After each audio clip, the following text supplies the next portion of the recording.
ডাকসু নির্বাচনে বিপুল সংখ্যক বিজয়ের পর রায়েরবাজারে ৭১-এ শহীদ বুদ্ধিজীবী স্মৃতিসৌধে হাজির হন ইসলামী ছাত্র শিবির সমর্থিত ঐক্যবদ্ধ শিক্ষার্থী জোটের নির্বাচিত নেতারা। শহীদদের আত্মার মাগফিরাত কামনায় দোয়া ও মোনাজাত করেন তারা।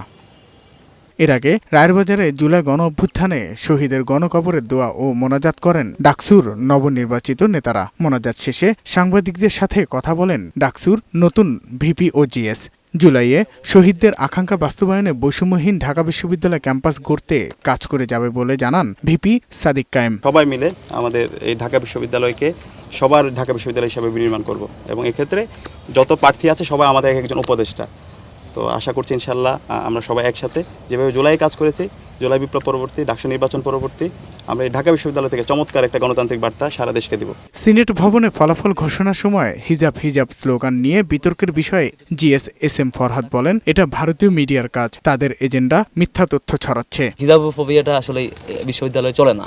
বিশ্ববিদ্যালয়ে যে ড্রেস পরে যিনি হিজাব পড়তে চান তাকে আপনি পিছন থেকে এসে গোপনে এসে তাকে বিকৃত ছবি করবেন অথবা তাকে ডিপার্টমেন্টে হেনস্থা করবেন, এই জিনিসগুলো বিশ্ববিদ্যালয়ে না চলা উচিত। সেই ভয়েসটা শিক্ষার্থীরা সেখানে রেজ করেছে ওই স্পেসিফিক ওই ইস্যুতে।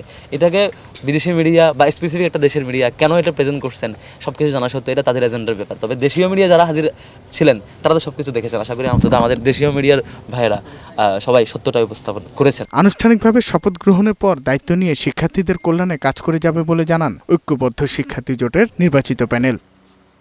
সাজ্জাদুর রহমান, বৈশাখী সংবাদ, ঢাকা।